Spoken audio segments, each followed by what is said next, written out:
Fala galera, João por aqui com mais um vídeo. Hoje a gente vai falar sobre a temida entrevista técnica. Esse também foi um tema que vocês me pediram lá no Instagram e eu resolvi fazer um vídeo para falar sobre isso. E aí eu vou trazer aqui minha experiência, tanto dos dois lados aqui, tanto como uma pessoa que participou de processos seletivos, como também de uma pessoa que participou de entrevistas como entrevistador, do outro lado, fazendo perguntas e acompanhando o processo da entrevista técnica de alguém. Vou usar aqui o nosso querido Miroboard para abordar dicas sobre como se preparar melhor para esse processo da entrevista técnica. Então vamos lá para o board, porque quando a gente fala de entrevista técnica, muitas vezes a gente se prende só à entrevista técnica em si. Só que a preparação para essa entrevista, ela vem bem antes disso, porque antes da entrevista técnica tem uma outra entrevista chamada... Tem outros nomes para essa entrevista, mas o mais comum talvez seja o screening. E aí aqui é a primeira entrevista que leva até a entrevista técnica. E a screening é uma boa etapa para se preparar para a entrevista técnica, mas antes da screening ainda, vem o processo, que é você basicamente estar estudando. Então você vai estudar para a entrevista. Você pode dizer, pô, João, estudar para entrevista, que coisa chata e tal, queria só fazer entrevista, não tenho tempo, tal. E aqui vai entrar outra questão também, porque se você não tem tempo, suas chances vão reduzir muito. Você tem que se dedicar algum momento para estudar. E aqui eu sempre coloco a questão de pequenos esforços diários valem mais do que um grande esforço uma vez na semana, por exemplo. Então se você estudar meia hora por dia, eu acho que já vale a pena, já é um bom começo. Uma hora já seria ótimo você conseguir estudar uma hora por dia. Mas aí você deve estar se perguntando, tá, e o que que eu vou estudar? E o que é esse estudo? O que que eu preciso aprender? Aqui não é sobre aprender, é sobre praticar. Aquela velha analogia de afiar o machado, de você estudar coisas que são relevantes e que vão lhe dar prática para você chegar na entrevista técnica já mais afiado. Então, uma coisa que eu sempre estudo, que eu sempre estudei e sempre recomendo que as pessoas estudem, é algoritmo. E aí você pode pensar, pô, eu tenho noção de algoritmo, eu sei o que é algoritmo, mas a questão de você estar ali todo dia resolvendo um probleminha de algoritmo, isso vai lhe dar uma fluência, uma velocidade maior para chegar na entrevista técnica e você não engasgar tanto, não travar tanto na resolução de problemas. E até vai deixar seu raciocínio lógico muito mais afiado. Isso é uma coisa que, por mais que você tenha estudado no passado, se você não pratica no dia a dia, você acaba perdendo tempo e ficando meio que enferrujado e mais lento. É como se você, sei lá, tocasse um instrumento musical e você passasse muito tempo sem tocar aquele instrumento e você volta a tocar. A fluência, a velocidade ali, a prática não é a mesma. Por mais que você lembre como toca o instrumento, ainda não é a mesma velocidade, a mesma cadência. Então, esse estudo prévio diário, quando você percebe assim, eu vou me preparar para entrevistas a partir de agora, eu quero participar de entrevista porque eu quero mudar de emprego. E aí você começa uma rotina de estudos diária para isso. É como se fosse um atleta que fosse participar da competição, ele tem que treinar antes da competição. E aqui é a mesma ideia, você tem que fazer esse treinamento idealmente diário. E aí eu sempre recomendo que você estude algoritmos, mas tipo, tá, quais algoritmos eu vou estudar? Vamos ser mais específico aqui. Em entrevistas técnicas hoje em dia, tá sendo muito comum algoritmos clássicos, algoritmos de ordenação. E aqui quando eu falo de ordenação, eu falo dos clássicos Bubble Sort, Merge Sort, Quick Sort. Aí você vai dizer, João, vou me pedir para implementar esses algoritmos na entrevista? Muito difícil, eu acho que na maioria dos casos não. Nunca me pediram para implementar um algoritmo de ordenação na entrevista, então não acho que seja o caso. Como eu falei, isso é mais para afiar o teu pensamento e teu raciocínio lógico para chegar na entrevista e você pegar um problema e você saber rapidamente como resolvê-lo. E aí você tem algoritmos de ordenação, algoritmos de busca, você vai ter algoritmos também que são clássicos, que aí esses são mais comuns de você ver na entrevista, que são algoritmos de grafo, que aí vai ser o BFS, o DFS, o Dijkstra. Esses são exercícios legais de você fazer. Se você busca uma plataforma, algo mais específico para estudar, vai ter o clássico, o LeetCode. Eu acho que talvez sejam mais conhecidos junto do HackerRank, até porque as Big Techs, as FANGs lá, eles usam muito essas plataformas e a LeetCode é uma bem comum. Tem exercícios legais, eu recomendo dar uma olhada se você quiser praticar de uma forma mais estruturada e fazer um exercício por dia e ter um histórico do que você fez e tal. Mas a ideia aqui é você ter prática, você tá com a prática afiada para chegar na entrevista e não perder tempo com detalhes bobos de implementação, ou não perder muito tempo pensando, porque você já vai estar com um pensamento muito mais afiado por causa desse estudo aqui. Então a primeira grande dica é essa, é você se preparar, é você encarar isso como uma pessoa que faz concurso encara uma rotina de estudos para prestar a prova do concurso, ou um atleta, como eu falei, que vai participar de uma competição, ele se prepara antes para aquilo. E ainda dentro da parte de estudos, uma coisa que eu acho legal de você também tentar incorporar dentro desses estudos, até para não ficar algo muito repetitivo, é tentar aplicar algumas práticas durante esses exercícios, que seria, por exemplo, você resolver esses problemas, mas utilizando o TDD, que é o Test Driven Development. É legal, conta muitos pontos você chegar na entrevista e você resolver um problema usando o TDD. Isso é muito bem visto porque não é todo mundo que consegue fazer isso. Então, estudar sobre testes unitários, tentar aplicar o 3D, que é você escrever o teste para depois escrever um código que passa, que resolve aquele teste e incrementando isso no loop do 3D. Se você conseguir fazer isso, você chega na entrevista técnica muito bem preparado e com um diferencial muito forte, porque não é todo mundo, são poucas as pessoas que conseguem aplicar 3D. Se você é uma pessoa júnior ainda e tal, realmente vai ser mais difícil aqui você aplicar 3D numa entrevista e ter o conhecimento disso daqui e tal, tá fiado nisso, é mais difícil. Não é impossível, mas sim vai ser mais difícil. Quanto mais a sua senioridade, mais a expectativa de que você ao menos escreva testes unitários faz sentido. Então eu colocaria aqui que Além de você estudar algoritmo, você estudar testes unitários e tentar aplicá-los na entrevista. Já participei de processos seletivos como entrevistador e como pessoa sendo entrevistada, onde testes unitários fizeram a diferença, era necessário e eu conseguia fazer. E ainda dentro da parte de estudos, mas aqui indo por um caminho diferente, é você estudar sobre a empresa ao qual você aplicou. E quando eu digo estudar sobre a empresa, eu digo sobre estudar sobre o business da empresa. Você pode ganhar alguns pontos lá na frente com isso, porque você vai ter empresas, por exemplo, do setor financeiro, de finance, você vai ter empresas, por exemplo, de logística, você pode ter empresas de e-commerce, e essas empresas, ela vai ter problemas específicos dentro do business que ela atua. Lá na frente, a entrevista técnica, muitas vezes, ela pode ser associada às características mais comuns do business de qual a empresa atua. Por exemplo, eu participei de uma entrevista numa empresa na área do setor financeiro. A entrevista técnica era um problema que tinha relação com o setor financeiro. Então, eu já meio que esperava isso. E você já esperar o que vai acontecer, já tem uma ideia do que vai acontecer na entrevista técnica, isso vai te deixar muito mais tranquilo na hora que você chegar lá. Esses diferentes mercados, nichos, enfim, eles têm problemas específicos a serem resolvidos. Por exemplo, a questão de logística. Geolocalização é algo que para a logística é muito importante, enquanto para o setor financeiro isso pouco importa. E lidar com a geolocalização a nível de código é diferente de lidar, por exemplo, com valores a nível na área financeira. Passada essa fase do estudo, essa fase inicial, a gente chega no que a gente chama de screening interview. No caso, vai ser sua primeira entrevista. Isso daqui é um passo muito comum.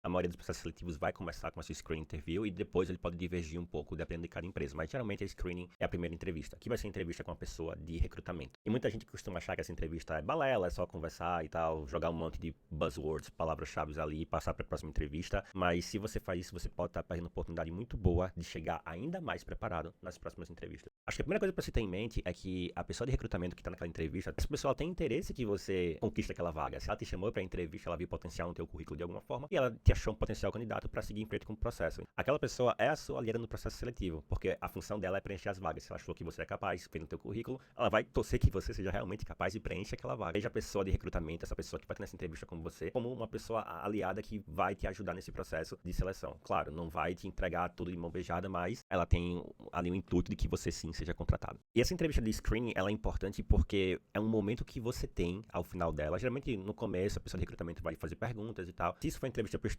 o teu inglês também vai ser avaliado aqui, mas o que a gente quer falar aqui é entrevista técnica, né? Então, como a gente consegue, dentro da screening, tirar proveito de algo, de informações, para chegar na entrevista técnica ainda mais preparado, com o objetivo de não ser pego de surpresa pelo que vai acontecer na entrevista técnica. Bom, a screening geralmente vai ser o começo, a pessoa de recrutamento te perguntando um monte de coisa, e você vai responder lá sobre tua carreira e tal.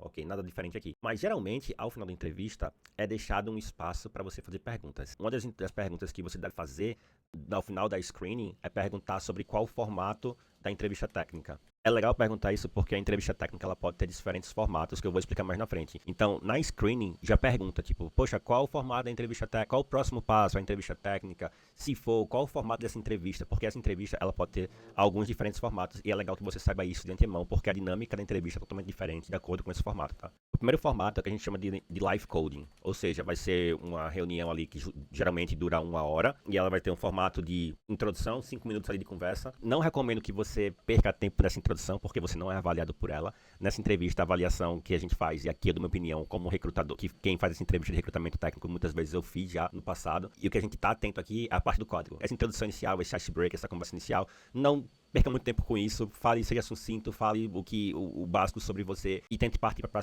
a parte do código o mais rápido possível, porque você vai ter 1 hora e o tempo aqui ele é muito precioso para você, você não vai querer desperdiçar isso com algo que não é relevante. Mas claro, é importante lembrar que em qualquer reunião, em qualquer entrevista no caso, que você vai fazer, seja confiante na sua fala, claro, use um tom de voz confiante, mas não confunda confiança com ser rude, com ser grosseiro muitas vezes, porque tem pessoas que tentam passar confiança de uma forma errada e acabam dando a impressão de serem meio arrogantes e meio rudes. Já vi casos assim, já entrevistei pessoas que tinham uma postura meio rude e isso é uma red flag. Por mais que a gente esteja olhando aqui a parte técnica, aqui o código, a gente olha a nível de colaboração, como que aquela pessoa consegue colaborar comigo, entrevistador, durante a entrevista, porque basicamente é isso que ela vai fazer no trabalho dela, vai colaborar com os desenvolvedores. Então aqui a live coding geralmente dura 1 hora, que é o formato mais clássico, e dentro desse formato live code ele também pode ser dividido em subproblemas, que aqui você pode pegar um codebase existente. O que isso quer dizer? Você vai ter um projeto lá que já existe, e aí você vai ou fazer algum refactoring, ou implementar uma nova funcionalidade, uma nova feature nesse projeto. Isso não é raro, é bem comum, por sinal. Na minha entrevista da Groover, foi um codebase que já existia, eu tinha que implementar uma feature em cima dele. E eu acho que aqui é 50-50 comparado ao outro formato, que é o formato de uma entrevista mais de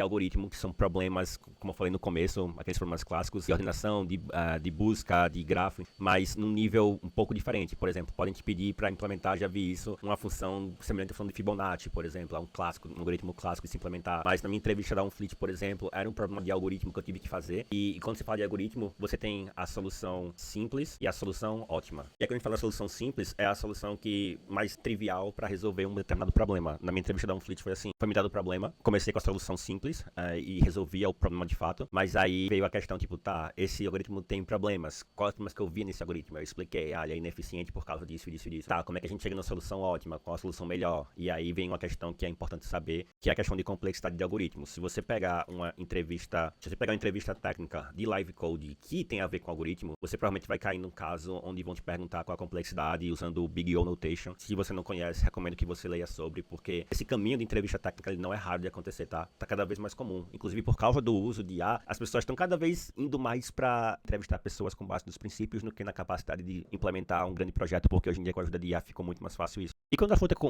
um codebase existente, geralmente você vai ter um problema mais próximo do mundo real, que aí vai ser você implementar alguma feature. E aqui vai ser conhecimento realmente de tecnologias do mercado. No meu caso da Groover, foi um caso, fizeram perguntas mais relacionadas ao TypeScript, que foi a linguagem que eu utilizava naquele momento. Não foram perguntas na linha de problemas de algoritmo. Então, se você já trabalha, se você já tem experiência, isso daqui é mais fácil. Esse caminho de codebase existente, geralmente, é um caminho mais fácil. Eu vejo cada vez mais indo para uma linha de conhecimento de algoritmo. E um outro tipo de entrevista técnica, que também aconteceu quando eu estava buscando vagas pós-Groover, é o que a gente chama de take-home assignment, que basicamente é um dever de casa que você vai fazer, tá? Você vai receber um problema, você vai ter X dias para resolvê-lo. E geralmente isso envolve você projetar algo maior, um API, um projeto de front-end mais complexo, e geralmente te dão um time box aí médio de 7 dias. Isso daqui é uma média, claro, esse valor pode variar. Geralmente você pode pedir uma extensão, mas eu acho que 7 dias em geral é tempo mais que suficiente de fazer. E aqui no take-home assignment eu acho interessante você tentar enxergar requisitos nas entrelinhas. Você vai receber um documento com requisitos de negócio, só que aí quando você recebe os documentos, muitas vezes ele não vai dizer implemente testes unitários, crie uma documentação, se preocupe com a experiência do desenvolvedor e faz um setup simples para esse projeto. Aqui você vai ter que identificar requisitos que não estão especificados de forma direta, que aqui eu vou chamar de requisitos indiretos. Isso vai ser o quê? Documentação, testes automatizados. Outro requisito também pode ser Developer Experience, Docker para simplificar o setup do projeto, coisas que facilitem para alguém que vai pegar teu projeto, executar e rodar e testar aquele teu projeto. E uma coisa do Take Home Assignment que eu acho muito importante observar é você ter o equilíbrio aqui entre adicionar bibliotecas e, enfim, ferramentas sem ser overkill. E o que seria essa questão de ser overkill? É tipo, você fazer um negócio que teoricamente poderia ser feito de forma muito mais simples e você encher aquilo de tecnologias e que não fazem a menor diferença. Então talvez a ideia aqui seja você encontrar um meio termo entre adicionar bibliotecas que são relevantes para o teu projeto e que são padrões de mercado, versus você também escrever ali core do negócio e adicionar coisas que realmente são relevantes para o teu projeto. Dentre esses dois tipos de entrevistas técnicas, eu diria que, sem dúvida, o live coding ele é o mais comum. Eu diria que das entrevistas que eu fiz, está presente ali em 70% dos casos de entrevistas técnicas, eles são no formato de live code, até porque você tem um feedback muito mais rápido. Você marca uma entrevista, você faz ali em 1 hora e resolve aquilo em 1 hora. O take home assignment, ele muitas vezes ele pode ser muito burocrático e demorar muito tempo, e as empresas elas querem preencher as vagas o mais rápido possível. No caso específico da Unfleet, eu tive os dois, eu tive um live code e um take home assignment. O live code foi mais difícil, sim, o take home assignment eu achei mais tranquilo, mas hoje em dia, com o avanço de IA, acaba que o live code ele tá sendo o formato preferido das empresas. E no live code, óbvio, você não pode usar IA.